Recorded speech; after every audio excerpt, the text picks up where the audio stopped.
Hey guys, welcome to my home.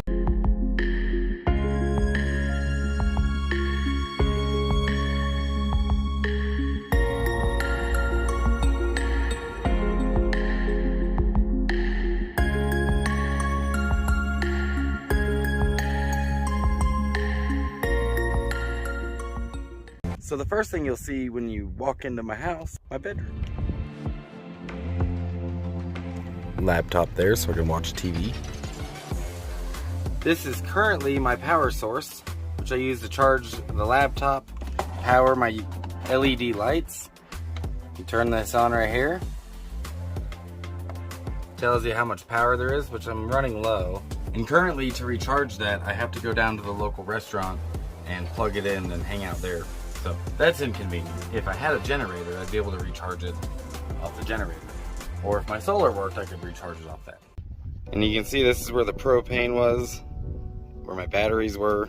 They left some of the cords, cut other cords. There's the sink I do dishes in. I can't currently cook on this because of the propane getting jacked. I can't run any propane. I'm using a camp stove right now. That's how I made coffee this morning. And in the back I've made a little puppy alcove for the doggos. Because of the propane, currently my fridge isn't running. So I'm using a cooler right now, which cooler life really sucks. So they left my charge controller and my panels are still on the roof. Idiots. So that's inside my house. Let me show you outside. Nomad's nest is tucked away into the high deserts of northern New Mexico. I wake up every single morning to beautiful mountain views and high desert scenery. As you can see, I got plenty of room for people if anyone wants to swing by and share a fire with me. There's so much potential here to build anything you can think of. Nomad's nest does have road access, even though the road is a bit rough getting in. One of my neighbors heard about what happened to my generator and decided to give me this as a gift. It doesn't currently run, but I'm hoping to take it to a mechanic soon to get it fixed. And all of this, it's mine. I own about a half acre, which means this is my sagebrush. I own this sagebrush. See that tree over there? That tree's mine. I own that tree. And then that tree. And then that tree, and that tree, and that tree. And that tree, and that tree, and that tree, and that tree. See this rock? I own this rock. Yo, I actually own fucking trees. That's so cool.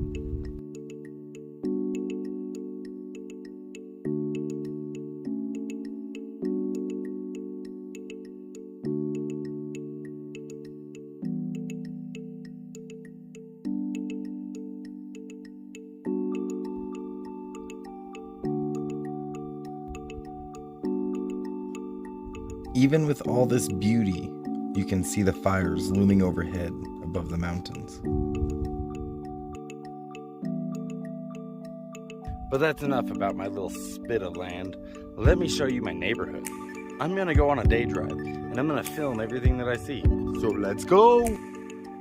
So a short drive down the dirt road takes you to pavement, and in about 45 minutes, I made it all the way to Colorado.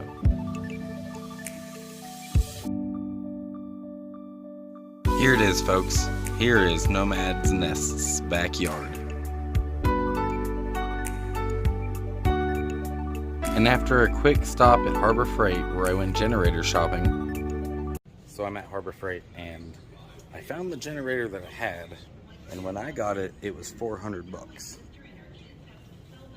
But they got this one. I made it to the San Luis Valley.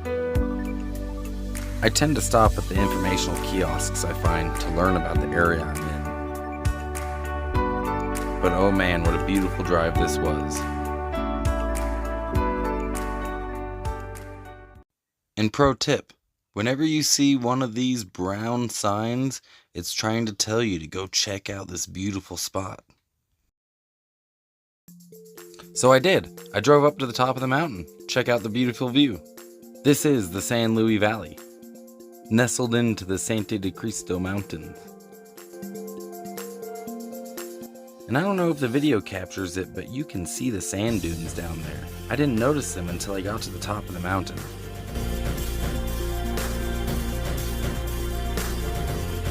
So I loaded back up into Raven, my pickup, and drove back down the mountain, because I wanted to go see these sand dunes.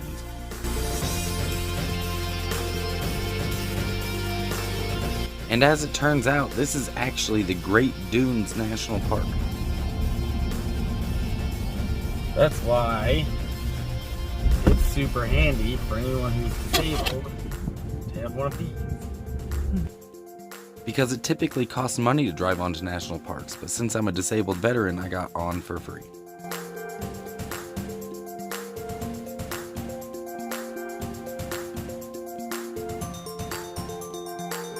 I am definitely going to have to come back and check this place out a little bit more.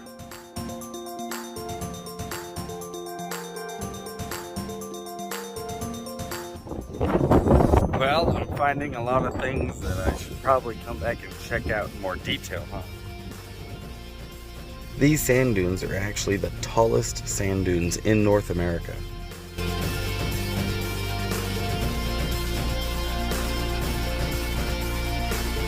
The sand dunes weren't the only stop on my destination, so I had to eventually get back in the vehicle and drive to other beautiful places.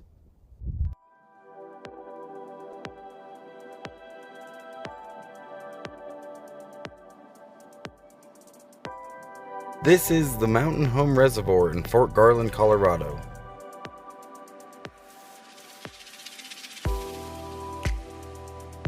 Hey, why don't you just get a house and stop running amok all over the world? No. And most of you don't know that I have been here before. This is where my last RV broke down. And after waiting for AAA for 2 days, they finally showed up and towed me to where Nomad's nest is today. And since I had a minute before I had to get on the road, I decided to burn one down. Blaze a new trail.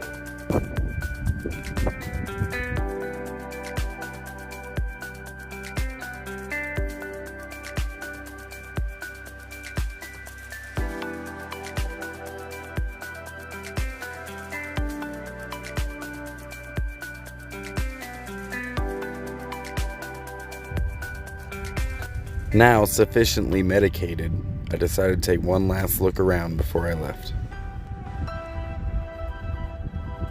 Knowing that this is in my backyard, I know I can return whenever I want. So I climbed back in my pickup, said goodbye to Mountain Home Reservoir, and put some more miles underneath me. It wasn't long until I raised in elevation and eventually reached the pine forest, the high desert pine forest. This reminds me so much of Oregon, where I'm from.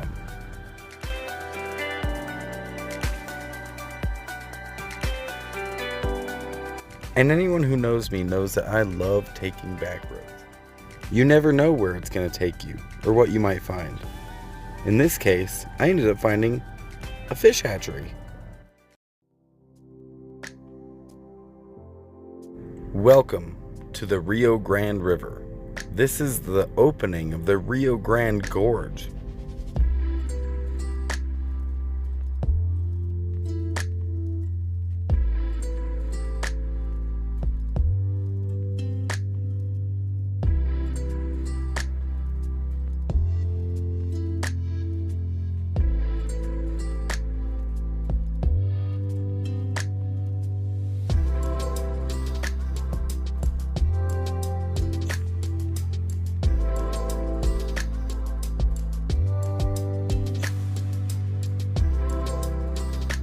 These huge desert cliffs look over the pine forest next door.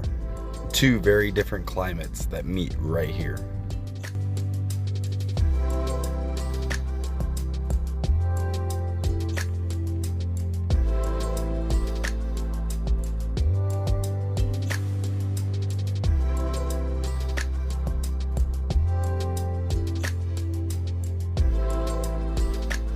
I am definitely gonna have to remember this spot. Because eventually I'm going to get my fishing license. And come back here to hike this awesome trail I found. Yo, I also just found a treasure trove of pallets.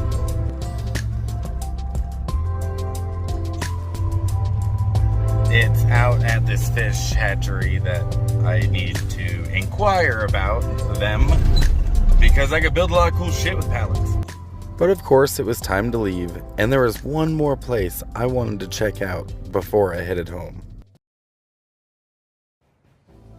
You can tell I'm headed back towards Nomad's nest because you can see the fires off into the distance.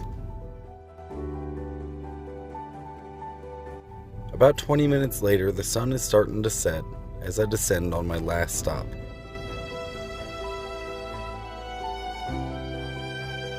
My favorite part about this area is all the unique ways that people build their homes.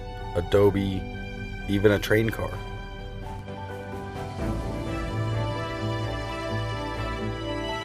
This last spot is one of my favorite spots in the area. You start at the top of the canyon and you have to drive down the Rio Grande Canyon all the way to the river.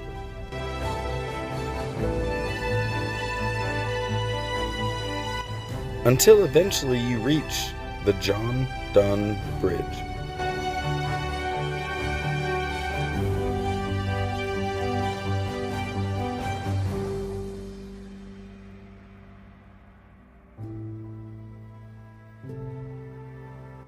Once upon a time, traversing down this canyon and back up the other side via this bridge was the only way to cross the Rio Grande Gorge.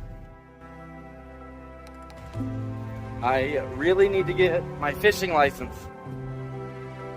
I really love this spot because it's so peaceful, nestled right in between two cliffs. And not too far away is a really beautiful hot springs.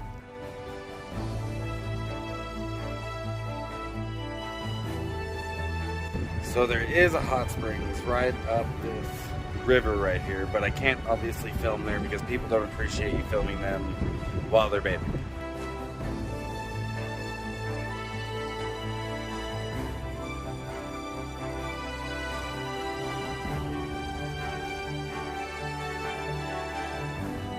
I spent about an hour here filming, hanging out, smoking a joint, until eventually I had to head back, and I realized how treacherous the road actually is.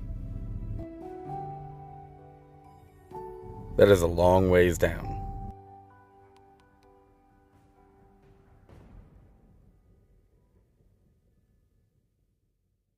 But as you're coming up the hill, the view is spectacular.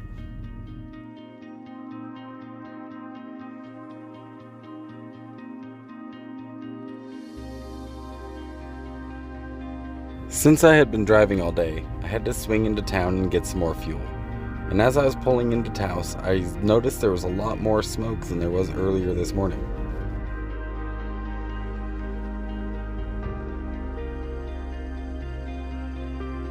Thankfully, the gas prices are a lot better than California.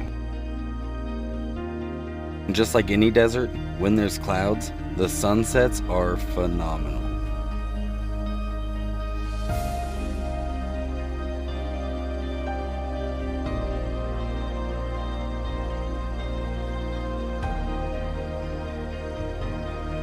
As I drive across the mesa to Nomad's Nest, I think back to all the things I saw today. The dunes, the San Luis Valley, all of Colorado, the reservoir, and I just can't believe I live in such a beautiful area.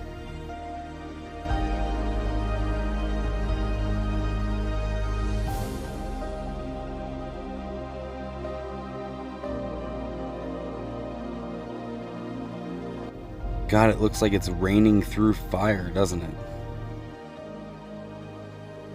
So there you have it, folks. There's Nomad's Nest in my backyard. Don't forget to hit like, subscribe, throw a comment in there, and donate if you want to.